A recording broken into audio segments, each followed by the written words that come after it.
নামাজ কায়েম করুন বন্ধু, কারণ এপারের চেয়ে ওপারের জীবন বেশি সুন্দর।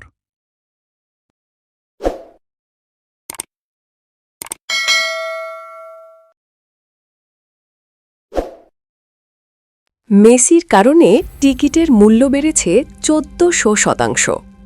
লিওনেল মেসিকে একবার মাঠে দেখতে ভক্তদের গুনতে হয়েছে অস্বাভাবিক পরিমাণ অর্থ।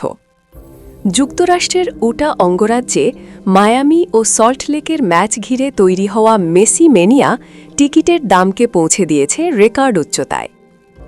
টিকিটিং প্ল্যাটফর্ম টিকিপিকের তথ্য অনুযায়ী ম্যাচের সর্বনিম্ন টিকিটের দাম দাঁড়িয়েছে $403, প্রায় ৪৭,০০০ টাকা, যা সাধারণ ম্যাচের তুলনায় প্রায় ১৩৯৬% বেশি।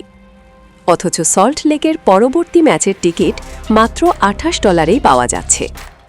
চাহিদার চাপে গ্যালারির কিছু টিকিট $৫,৫০০ পর্যন্ত উঠেছে। মেসির উপস্থিতির কারণে স্টেডিয়ামে অতিরিক্ত সিট বসিয়েও চাপ সামলানো যায়নি। নিয়ম অনুযায়ী বড় ভেন্যুতে ম্যাচ সরানোর সুযোগ থাকলেও ক্লাব তা করতে পারেনি, কারণ মেসির খেলার শর্ত ও টার্ফ নীতি এতে বাধা হয়ে দাঁড়ায়। সল্ট লেকের বিপক্ষে মেসি নিজে গোল না করলেও জয় হাতছাড়া করেনি ইন্টার মায়ামি। তারা ২-০ ব্যবধানে হারায় সল্ট লেককে।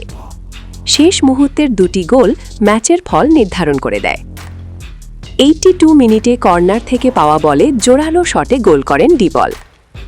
এরপর ৮৪ মিনিটে বদলি হিসেবে নামা সুয়ারেজ ভলিতে ব্যবধান দ্বিগুণ করেন।